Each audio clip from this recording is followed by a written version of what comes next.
आपण भांडवली गुंतवणूक या ठिकाणी वाढवलेली आहे।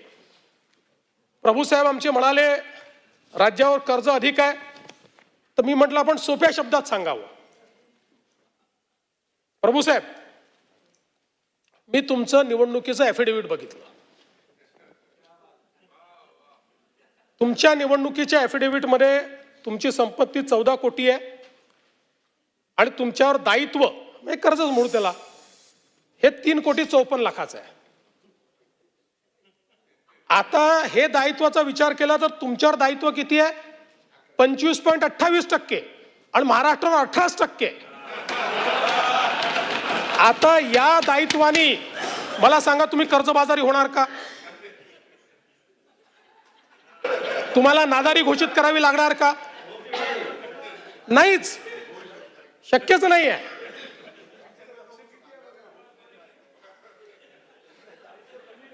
अरे आमच्यासारखे मित्र आहेत तुमच्यासोबत, काय चिंता करता? पण नाहीच। म्हणून म्हटलं सोप्या शब्दात लक्षात घ्या की जसं हे कर्ज घेतल्यामुळे तुम्हाला नादारी घोषित करावी लागणार नाही, तुम्ही कर्जबाजारी होणार नाही, ती परिस्थिती महाराष्ट्राची तुमच्यापेक्षा थोडी उत्तम आहे।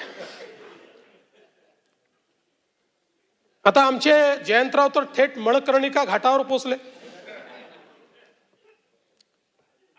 मला आनंद वाटला जयंतराव मंदिराचं, पुण्यश्लोक अहिल्यादेवींचं तुम्ही या ठिकाणी उल्लेख केला, चांगला उल्लेख केला, मला अतिशय आनंद आहे। कारण शेवटी आपण धार्मिक लोक आहोत आणि अहिल्या माता तर अशा आहेत की ज्यांनी संपूर्ण देशामध्ये ज्यावेळेस परकीय आक्रमकांनी धार्मिक स्थळ उद्ध्वस्त केली होती, ती सगळी स्थळं तयार करण्याचं काम हे अहिल्या मातांनी केलं।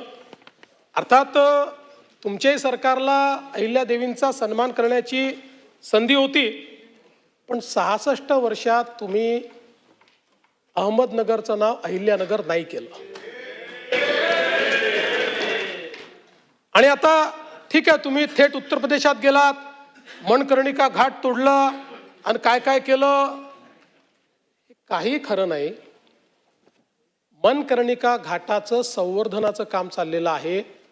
हा ASI प्रोटेक्टेड आहे, त्यामुळे याची प्रत्येक गोष्टीची परवानगी ASI कडनं घ्यावी लागते। जसं आपण रायगडाचं संवर्धन करतो तसंच मणकर्णिका घाटाचं संवर्धन होत आहे।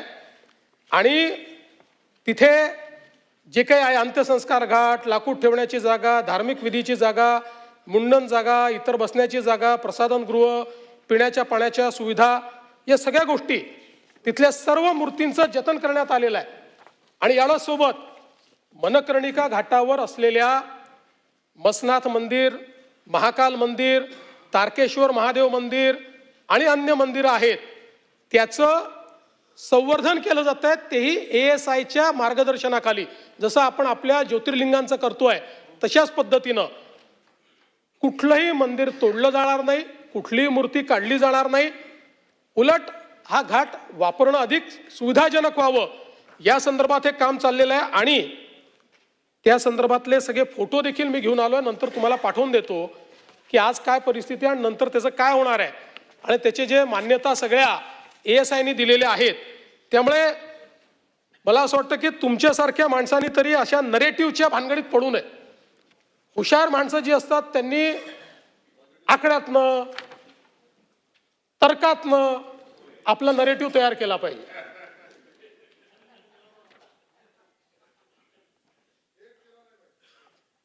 आता जयंतरावनी बावनकुळे साहेबांवरच आक्षेप घेतला, तुम्ही त्यांना घेऊन गेले नाही म्हणून त्यांनी आक्षेप घेतला।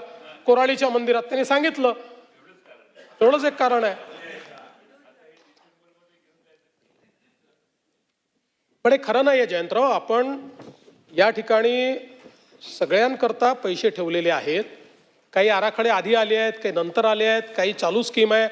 भीमाशंकरचा आराखडा आहे, घृष्णेश्वरचा आराखडा आहे, औंढ्यानाथनाथचा आराखडा आहे, त्र्यंबकेश्वरचा आणि परळी बैजनाथचा आता नवीन आराखडा 300 कोटी रुपयाचा त्या ठिकाणी आत्ता आपल्या शिखर समितीत आलेला आहे। जुना चालू आहे, त्याला पैसे दिले आहेत, पण त्यानंतर असं लक्षात आलं की याला रिवाइज केलं पाहिजे। विशेषतः ज्यावेळेस अजितदादा होते तसं अजितदादांनी देखील आम्हाला विनंती केली होती की हा रिवाईज आराखडा घ्या, आणि म्हणून आपण तो रिवाईज करून तो आपल्या याच्यामध्ये आणलेला आहे.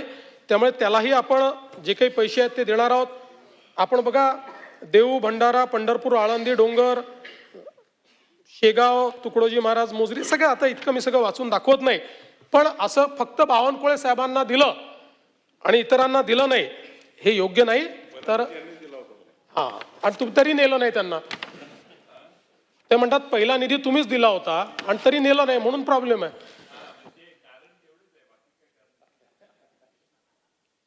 बरं, तुम्ही परत काय जयंतराव सिलेक्टिव्ह आकडेवारी दिली.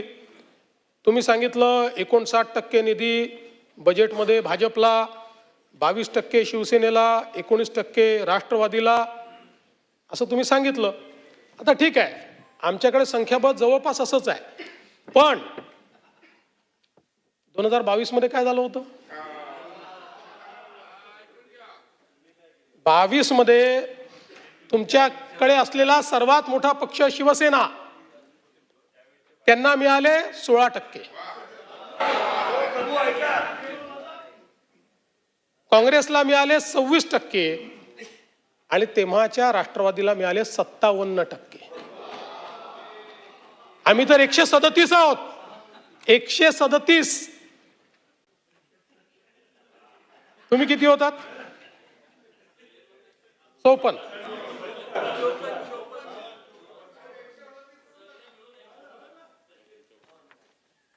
त्यामुळे मला असं वाटतं की मुळात आपल्यालाही हे माहिती आहे, असे विरोधी पक्षात आम्ही मांडतो, तुम्ही मांडता, हे मांडलंही गेलं पाहिजे. पण शेवटी कोणाकडे कुठली खाती आहेत याच्या आधारावरही ते बरेच वेळा निधी मिळतो. आणि अनेक वेळा असे असतं की काही खात्यांमध्ये, उदाहरणादाखल आता नगर विकास खातं आहे, नगर विकास खात्यामध्ये MMRDA आता जवळपास आपण 1 लाख कोटीची कामं करतो. ते थोडे आपल्या बजेटमध्ये दिसतं. सिडकोमध्ये कामं करतो, थोडी बजेटमध्ये दिसतं. पण काही हरकत नाही, मी तुम्हाला आठवण करून दिली. हे दिलं ना, असं नाही. आणि म्हणून अनेकांना हा प्रश्न पडतो की हे 1 ट्रिलियन 5 ट्रिलियन तुम्ही बोलता, हे शक्य आहे का? मागेही सांगितलं की आपण आता 660 बिलियनवर पोचलो, म्हणजे 340 बिलियन अजून आपल्याला पाहिजे. आता मागच्याच वर्षाचा जर आपण विचार केला तर मागच्या एका वर्षामध्ये आपण जवळपास 55 बिलियन ॲड केले आहेत. त्यामुळे आपल्याला 30 पर्यंत करायचं होतं, पण अगदी हाच रेशिओ राहिला तरी देखील आपल्याला 5 ते 6 वर्ष लागतील. कारण आपल्याला जायचं किती आहे? 1000 बिलियनवर जायचं आहे. आणि आपण जर आपल्या EACने जे सांगितलंय त्याचा विचार केला, कारण काय गोलपोस्ट शिफ्ट होतं. $1 ट्रिलियन इकॉनॉमीमध्ये डॉलरची किंमत ही सारखी बदलत असते. स्थिर किमतीचा जर विचार केला आपण, ज्यावेळेस आपण हा प्लॅन रोल आउट केला त्यावेळेच्या स्थिर किमतीचा जर आपण विचार केला तर आपण 2029 मध्येच $1 ट्रिलियन इकॉनॉमी होऊ. पण आपल्याला ॲक्च्युअल आजचा जो रेट आहे याचा विचार केला तर कदाचित 30 मध्ये 31 मध्ये आपण हे पूर्ण करू, कारण एखादं वर्ष मागे पुढे होईल. आणि मग 5 ट्रिलियन आपण 47 पर्यंत असं कसं म्हणता, असं जर कोणी विचारलं तर आपण कोविड नंतरचा जर आपण समजा 22 नंतरचा आपला नॉमिनल ग्रोथ रेट बघितला, नॉमिनल, तर तो 14% आहे, 14% आहे. आणि या ग्रोथ रेटवर तुम्ही इयर ऑन इयर जर बिल्टअप करत गेलात, अगदी हाच ग्रोथ रेट राहिला तरी 47 साली तुम्ही $5 ट्रिलियन असाल. त्यामुळे याच्यामध्ये कुठेही आकड्यांची फेकाफेक नाही आहे. हां, एखादं वर्ष इकडे तिकडे होऊ शकतं, जसं आता वॉर आला, आता किती दिवस चालतो माहीत नाही, त्याचा अर्थव्यवस्थेवर काय परिणाम होतो माहीत नाही, अल निनोचा काय परिणाम होतो, पण असं एखादं वर्ष असतं. त्यामुळे एखादं वर्ष गोलपोस्ट इकडे तिकडे होईल, पण देशातला पहिला ट्रिलियन डॉलर अर्थव्यवस्था पहिली देशातली महाराष्ट्रच होणार